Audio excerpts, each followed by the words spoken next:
Bonjour, c'est Cryptoly, j'espère que vous allez bien en ce vendredi 15 septembre 2023.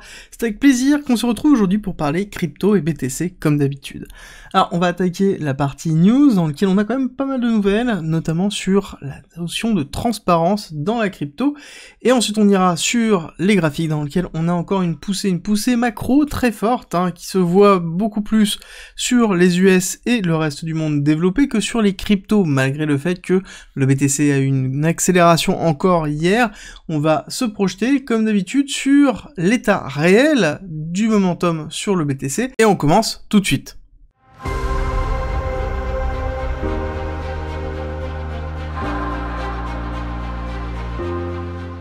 Ça y est, BTC dépasse enfin les 50% d'énergie renouvelable.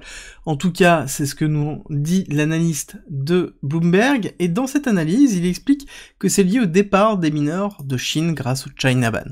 On rappelle qu'en Chine, on est sur une consommation électrique majoritairement au charbon. Donc c'est pas forcément ce qu'il y a de plus green, en effet, et tout le monde se pose la question de est-ce que Tesla va commencer à accepter le BTC comme paiement, comme la raison qui avait été donnée à l'arrêt de l'acceptation du BTC, c'était le fait que ce n'est pas vert, que c'était très polluant et très énergivore sur des énergies qui n'étaient pas renouvelables. Bon, là en l'occurrence, ça y est, on a dépassé 50%, si Elon Musk tient parole, à ce moment-là, Tesla devrait réaccepter les BTC, et pour rappel, ceux qui n'étaient pas là à l'époque, ça avait fait une explosion au niveau du cours, et ça avait été un momentum très fort qui avait créé et suscité d'ailleurs une forme de FOMO très fort et qui avait justement dynamisé le cours. Donc ça pourrait être un événement marquant au niveau de l'utilisation de BTC, et forcément, du cours du BTC, ça pourrait être une injection de liquidité très forte. On sait le poids d'Elon Musk sur tout ce qui est crypto et investissement. Ensuite, nous avons Lido qui choisit Axelar et Neutron pour pouvoir dispatcher leur WST-ETH. Globalement, le ST-ETH, pour ceux qui ne savent pas, c'est la version de Lido, donc c'est des Ethers de Lido qui sont stackés en liquid staking. La version W, c'est-à-dire qu'ils sont wrappés, enveloppés, pour pouvoir être transféré sur d'autres réseaux qui ne supportent pas le ST-ETH par défaut. Globalement, si vous avez une copie d'un ST-ETH qui est maintenu par Lido, Axelar ou Neutron, donc que ce soit le WST-ETH que vous aurez. Ce qui est intéressant, c'est surtout de noter le fait qu'on a Axelar et Neutron qui sont sélectionnés comme étant les éléments pour lancer sur Cosmos. Alors, Axelar, je vous en parle déjà depuis longtemps. Neutron, c'est un protocole qui s'est lancé il y a peu et qui, justement, utilise la sécurité renforcée de Cosmos. Donc c'est très intéressant. Si vous voulez en savoir plus, n'hésitez pas à regarder les vidéos que je fais, des updates sur Cosmos, et vous allez vite comprendre l'intérêt que ça a. Ensuite, nous avons Vitalik Buterin qui prend la parole sur l'état de la notion d'amitié autour de la crypto des États, et il rappelle que c'est quelque chose qui bouge très vite, et il se pose la question de à quel point Hong Kong, cette notion d'amitié avec la crypto, restera, et je suis tout à fait d'accord dessus, ça bouge énormément, ça bouge même peut-être un petit peu trop, comme on est en train de voir aux USA qu'on disait terre sainte de la crypto en 2021, pour rappel, les démocrates, actuellement les top démocrates, disent même à la SEC et à la CFTC de faire le maximum pour obliger la transparence sur les différentes sociétés crypto. Et c'est important, on a bien un renforcement d'un biais politique sur la crypto-monnaie, et ça je pense que je l'aborderai très fortement dans les vidéos de demain. Surtout que cette notion de transparence, elle est en train d'arriver aussi dans l'Union Européenne. Alors, on le savait déjà un petit peu, on a Mika qui est arrivé, et là maintenant on a le DAC8, qui est quelque chose qui se rajoute à Mika, et qui oblige toutes les sociétés, pour n'importe quel montant en crypto, de déclarer qui, quoi, ou comment.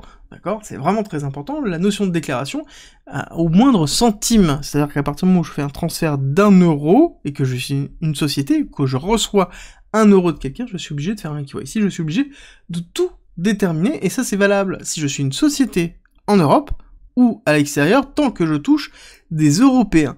Et ça va faire très mal à qui ? Globalement, aux sociétés qui essaient de développer des projets qui sont en France, pour plusieurs raisons. C'est pas le fait de mettre en place la transparence, c'est le fait d'avoir une notion de KYC, ça veut dire une notion d'onboarding, le fait d'amener les utilisateurs à utiliser votre plateforme, ça ralourdit énormément. Ça c'est plutôt logique, surtout sur des montants qui sont ridicules parfois. Et la deuxième chose, c'est que on va avoir des difficultés sur les opérateurs, la gestion de la masse de données, et qui va être extrêmement importante, que ce soit dans l'interconnexion, que ce soit dans le stockage, dans la sécurisation. Comprenez bien que là, ce sont des données ultra sensibles, et justement, ces données ultra sensibles, il va falloir les sécuriser. Et ça va être très compliqué, je pense que pas toutes les sociétés vont être capables de faire la transition, ça diminue et ça dégrade la capacité à pouvoir créer une société, à pouvoir développer du nouveau business autour des idées qui sont portées sur la crypto. Donc là, on va avoir un gros frein, et ça risque d'être impactant. Bon. En l'occurrence, c'est en 2026, alors je sais plus, voilà, horizon 2026. Bon, si c'est comme la facture en ligne, hein, ça vous ne la connaissez peut-être pas, mais la dématérialisation fiscale, elle est en cours en France. Ça a été reporté, ça devait être l'année prochaine, commencer l'année prochaine, juin de l'année prochaine, ça a été reporté à on ne sait pas quand. Bon, est-ce que ça va être la même chose dessus? Peut-être pas, on parle quand même de l'Europe, donc il y a peut-être plus de moyens qu'en France, mais 2026 me semble quand même relativement proche, et en même temps relativement loin, pour pouvoir avancer au niveau des sociétés, et d'avancer peut-être dans cette notion de transparence, et avoir des solutions internes à la crypto pour offrir ces garanties-là, sans offrir forcément toutes les informations. Le travail qu'a effectué Vitalik Buterin sur un des protocoles qui pourrait être une des solutions, avec le ZK Proof, donc le fait de pouvoir valider une preuve sans connaître cette preuve, sans connaître la véracité de cette preuve, on est capable de le faire, et ça, mathématiquement, serait un élément vraiment fort. Ensuite, nous avons eu hier la BCE qui a augmenté ses taux de 0,25, et je pense qu'on va continuer, on est à 15,50, je pense qu'on va s'arrêter à 5, donc on va avoir encore 2 augmentations de la BCE pour pouvoir rattraper. Pourquoi? Parce qu'on a une inflation qui est très forte, beaucoup plus forte en Europe, et qui est structurellement différente de celle des États-Unis, donc on est dans une dynamique qui est beaucoup plus complexe, avec aussi une inflation donc résiliente, et une économie qui a beaucoup plus de mal à s'en sortir. On le voit très bien, et on a un impact vraiment très fort en Europe. Je pense que ça va être quand même beaucoup plus compliqué. Dans les chiffres qui sont tombés, on a eu les prix de la production qui ont augmenté, 0,4-0,7, ce qui est plutôt cohérent par rapport aux chiffres qu'on avait eu, et on a un chômage qui continue à s'enfoncer sur de l'hebdomadaire. Donc ça, c'est une très bonne nouvelle. Il va falloir le confirmer, justement, sur le monthly. Ça va être vraiment très important, c'est un indicateur. Tout le monde est en train de se préparer, de toute façon, sur la semaine prochaine, hein. On sait très bien que là, on a eu la BCE, on va avoir Jérôme Powell qui va s'exprimer avec le FOMC et la décision des taux d'intérêt, les taux directeurs, dans lequel la majorité du marché est en train de se statuer sur 0 augmentation, et globalement 0 augmentation avant la mise en place du pivot, le fait de rester à 5,5 pendant relativement longtemps. Ça c'est pareil, je pense que je vous le couvrirai dans la vidéo de demain. L'impact que ça a eu, clairement, le pétrole s'envole, et ça, c'est problématique, hein. On le sait, l'inflation est liée au pétrole, donc forcément la macro va être liée au pétrole. On sait que l'énergie, c'est le vecteur d'inflation des USA le plus fort, et on voit que ça continue à pousser très fortement. On va aller chercher 93 $, qui est un niveau dans lequel on a un equal high qui est présent ici, qu'on va aller chercher, qu'on a déjà en tête depuis très longtemps. C'est plutôt logique, mais ça sous-entend aussi que l'inflation va mettre du temps à redescendre, d'accord? Admettons, on reste à 93, on prend la liquidité, on fait quelque chose comme ça, prise de liquidité, on travaille, et ensuite on entame une descente avec généralement un retest avant. Bon, tout ça, on va pas se cacher, ça va mettre facilement un mois et demi avant de retrouver des niveaux dans les 80, et ensuite on verra si on a un rebond sur les 83 ici, ou si on a un rebond sur les 80, ou si jamais on continue à s'enfoncer. Bon, j'ai tendance à dire que un pétrole dans les 60, ça va pas être tout de suite, et là-dessus ce sera un vecteur vraiment fort de diminution de l'inflation. Tant qu'on reste dans des valeurs qui sont supérieures à 85, ça va être compliqué de maintenir une inflation dans les 2,5, qui est, on rappelle, vraiment l'objectif de la Fed. Par contre, malgré ça, on se retrouve sur un SP500 qui s'arrache, porté par le Nasdaq aussi, hein, dans lequel on a fait une bougie assez forte hier. Alors, j'ai pas regardé exactement l'accélération qu'on a eue, mais ça va être intéressant de voir.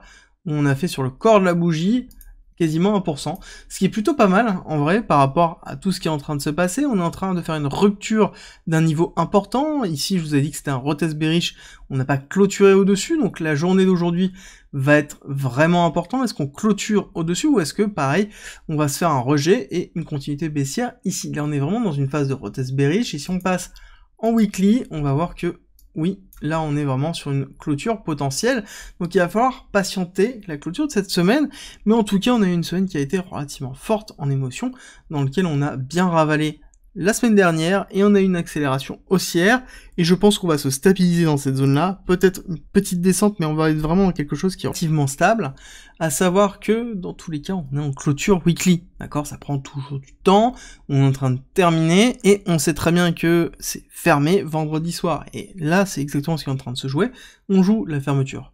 Ici, weekly, et ce qui est intéressant de voir, c'est qu'on a vraiment une dynamique où on a un cours qui est porté par les géants, vraiment les géants de l'industrie américaine. On a Tesla qui nous a fait des folies, on a beaucoup de choses, avec notamment des nouvelles qui sont en train d'être portées, que ce soit sur Tesla, que ce soit sur l'intelligence artificielle. L'intelligence artificielle redynamise toujours, est toujours vraiment présente au niveau du cœur des investisseurs.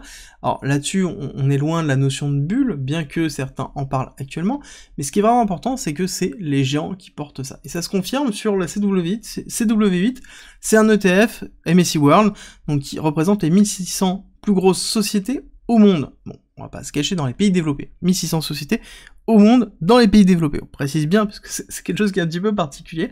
À savoir que cet indice est quand même représenté à 60% par des sociétés américaines, et qui englobe le SP500 et le Nasdaq. Et dans lequel ici on est en train de retester nos highs les plus forts. D'accord? Donc là, c'est un ETF qui est capitalisant, ça sous-entend que les intérêts sont cumulés systématiquement dans l'ETF en lui-même. Donc c'est très important de le voir, parce que justement, on se dirige dans quelque chose où on est en train de retester les highs précédents. On est directement dans une démarche où potentiellement on pourrait faire un breakout, ici, hop, on repart, un petit breakout, et un retest.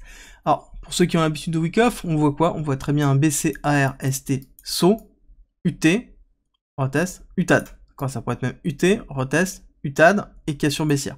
On n'est pas obligé d'avoir l'UTAD, ça c'est la dernière partie qu'on n'est absolument pas obligé, et on pourrait tout simplement avoir une cassure, retest et s'enfoncer un petit peu plus pour aller breaker les lows. Là par contre, ce serait une dynamique qui serait très forte, négative, dans lequel on s'enfoncerait très fortement. 370, c'est-à-dire qu'on casserait le plus bas. Après, il est important de considérer que là, dans les MSCI World, oui, on a 60% des USA, mais on a aussi 40%, ça sous-entend du reste. Et l'Europe, comme on l'a vu, est au plus mal, et est beaucoup moins bien placée que les Américains. C'est pour ça qu'on pourrait avoir un MSCI World qui décroche plus fortement que ce qu'on pourrait voir sur, par exemple, du SP500 ou du Nasdaq. Mais là, on est vraiment dans une zone de traitement très fort, et qui montre que c'est vraiment les top sociétés qui permettent de pousser.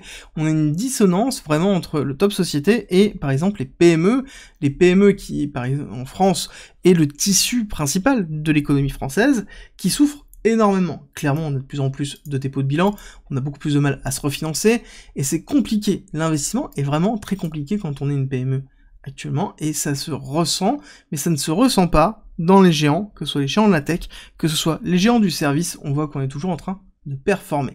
Est-ce que c'est le cas sur toutes les cryptos? Quand on regarde le total market cap, qui représente la totalisation de l'ensemble des cryptos, on voit qu'on a fait techniquement un très beau rebond sur le lot précédent, et une accélération haussière dans lequel on a fait une réincorporation du range précédent. Alors ce qui est cohérent, et c'est ce que l'on voit par rapport au BTC, on ira le voir dans quelques instants, mais ça veut aussi dire qu'on a une réaction des altcoins qui est plutôt positive, parce que ça arrive souvent, malheureusement, on pourrait dire qu'on a le BTC qui pousse et les altcoins qui sont flat. Là, ce n'est pas le cas, on a une réaction qui est plutôt positive au niveau des altcoins qui suit le BTC, qui suit cette accélération haussière que l'on a eue, suite à cette prise de liquidité de ce range bas et du retest partie basse. Donc quelque chose qui est plutôt cohérent, qu'on avait défini cette semaine, qu'on avait même statué ensemble, et on voit qu'on a bien eu cette semaine le retest parfait que l'on a eu dans cette zone-là avec une très belle réaction, donc première réaction qu'on avait définie. Le second niveau se trouve ici à 27 000, qui est le retest bearish pour une continuité baissière. Le dernier retest potentiel serait ici, ce niveau très important qui a été marqué par les différents lots, qui est noté ici par cet order block, dans lequel on a toute l'imbalance encore qui est présente ici. Donc on a bien ce niveau qui est important de retest, qui pourrait être un retest bearish, qui nous amènerait justement dans une continuité baissière. Et ce qui est important de voir, c'est que on est bien dans cette démarche de recherche de la liquidité. Cette recherche de la liquidité, elle est essentielle quand on a en fait ici une volatilité qui est totalement écrasée, on est obligé d'aller chercher cette liquidité pour pouvoir bouger. Et c'est exactement ce qui est en train d'être construit quand on regarde les mouvements de la carte de liquidité, on voit qu'on a bien une construction effective de liquidité systématiquement. C'est-à-dire qu'on a ces périodes de ranging dans lesquelles on recrée de la liquidité ici de short, de la liquidité longue. On voit bien que durant tout ce mouvement haussier, on a bien du long qui s'est créé tout le long. On a bien quelque chose qui est vraiment structuré. Si on prend un petit peu de recul, vous allez voir que c'est encore plus flagrant, où on va voir vraiment cette liquidité qui se construit petit à petit. Quand on compare le momentum que l'on a vu en début septembre, on avait très peu de liquidité qui était présente ici. Quand on regarde ici l'état du marché, on voit qu'on a quasiment doublé ou triplé la liquidité qui se trouve autour du cours. Donc on est en train de préparer clairement le prochain mouvement, ça on le voit, et ce qui est intéressant de voir, c'est que quand on regarde la liquidité ici, on se dit que c'est des longues qui sont en train d'être construites. Alors, c'est très intéressant parce que quand on regarde ici l'order flow qui nous représente globalement le mouvement du marché, on voit quoi? On voit sur la totalité des comptes de Binance notamment une contraction des cours, la totalité des positions des top traders, on est dans une contraction des cours, et on a un open interest qui est en train de monter. Bon, clairement ça veut dire quoi? Ça veut dire que là, les positions qui sont en train d'être construites en levier, donc à travers l'open interest, sont des positions de short, d'accord? C'est du renforcement de short, parce qu'on a un cours qui est haussier, et à côté on a les positions qui sont en train de s'enfoncer, ça sous-entend qu'on est en train d'ouvrir massivement du short à levier pour préparer potentiellement une cassure baissière. Alors oui, mais on peut très bien avoir un short squeeze. Et là la question elle est, comment on le détermine? Bah ça va dépendre de trois choses. Un, ça va dépendre du momentum structurel, dans lequel on va se diriger par exemple en daily ici sur la totalité du total de BTC, et on voit que on a ici un momentum qui est vraiment structurellement haussier, alors qu'on était dans quelque chose qui était relativement flat. Ça, je vous ai dit que c'était une alerte à avoir pour avoir cherché une liquidité basse, chose qu'on a eu vraiment, on est allé chercher une liquidité basse, et maintenant on se retrouve dans quoi? Bah dans une divergence haussière. D'accord, on est dans une divergence haussière, on le voit très bien, et l'idée c'est d'aller chercher des niveaux supérieurs de liquidité. Il faut bien comprendre que pour casser les 25 200, il faut du momentum, il faut quelque chose de très fort. On sait que potentiellement on va avoir à un moment donné une continuité du retracement, d'accord, on a une première jambe de retracement, est-ce qu'on est vraiment juste sur un retest alors qu'on n'a pas comblé le gap qui se trouve ici, ou est-ce qu'on est vraiment ici dans un pullback avant de faire une continuité baissière pour retester encore ces niveaux bas qu'on a en tête 4200. Personnellement, c'est ma vision, c'est ce que j'ai depuis un certain temps en termes de biais, elle sera invalidée sur une rupture des 4630 au niveau du SP500, elle sera invalidée sur une validation d'une clôture daily au-dessus des 30 000, dans lequel on aura une réintégration du cours dans le range supérieur, et donc à ce moment-là, ça nous confirmerait qu'on serait bien dans une forme de range effective, et range effective qu'on retrouve sur quoi? Bah, qu'on retrouve sur aussi la liquidité, qui est la totalité des market cap divisé par le total market cap qui représente le pourcentage de liquidité du marché. Et on voit qu'on est plutôt dans une forme de range, on a retesté la partie haute juste avec une micro-mèche, et ensuite on est en train de s'enfoncer ici pour aller retester la partie basse, qui serait plutôt cohérent. Alors c'est comme d'habitude, on cherche à manipuler le cours, on cherche à créer la liquidité avant de pouvoir s'enfoncer. Pour moi, je suis toujours dans cette dynamique d'aller retester des niveaux forts avant de s'enfoncer, et pareil pour moi, le niveau fort ici, c'est le haut de ce range-là, dans lequel on a beaucoup de liquidité pour faire une continuité baissière, et de toute façon, dans tous les cas, même si on fait pas de continuité baissière, on joue quoi ici? Ben on joue les zones de range. On est dans un range, on est dans un bad range, et dans ce bad range, on est en train de travailler un range, et on se dirige dans le haut de range de ce bad range. Bon, bah voilà, c'est intéressant, comme d'habitude. Donc on va avoir un intérêt ici à jouer la réaction du cours si on va retester ici les 27 000. Surtout qu'on a ici de la liquidité qui est présente dans les 27 000 pour aller chercher, et on voit qu'on a quelque chose qui est relativement flat. Par contre, on aura vraiment créé du long pour aller chercher ce long, pour ensuite repartir potentiellement sur un niveau de liquidité un peu plus haut, et recréer du long pour vraiment créer un momentum baissier très fort. Et on fait attention au dimanche soir vers 22h jusqu'à 2h du matin, dans lequel on a des mèches à chaque fois qui viennent liquider les positions, que ce soit à la hausse et à la baisse, des fois les deux en même temps en 2 heures. Donc on se prépare systématiquement à ces mouvements qui anticipent la semaine qui va être compliquée la semaine prochaine, parce qu'on a les retours de la Fed, qui est quant à eux très attendu, et on pourra avoir un retour de la volatilité si jamais la Fed ne maintient pas ses taux, augmente ses taux, malgré ce qui est en train de se passer. C'est terminé pour aujourd'hui, j'espère que cette vidéo vous a plu. Si c'est le cas, n'oubliez pas de me laisser un like, ça me fait toujours très plaisir, et on se retrouve ce week-end pour 2 vidéos particulières qui vont être un sur la situation réelle de l'économie américaine et l'impact que ça va avoir sur le BTC, et on va se poser la question pour dimanche de est-ce que le BTC est une crypto confiance, est-ce que c'est une monnaie confiance, est-ce qu'elle peut remplacer l'or? La réponse sera pas oui ou non, sera surtout qu'est-ce qu'il nous faut pour remplacer l'or par rapport à tout ce que l'on peut connaître aujourd'hui.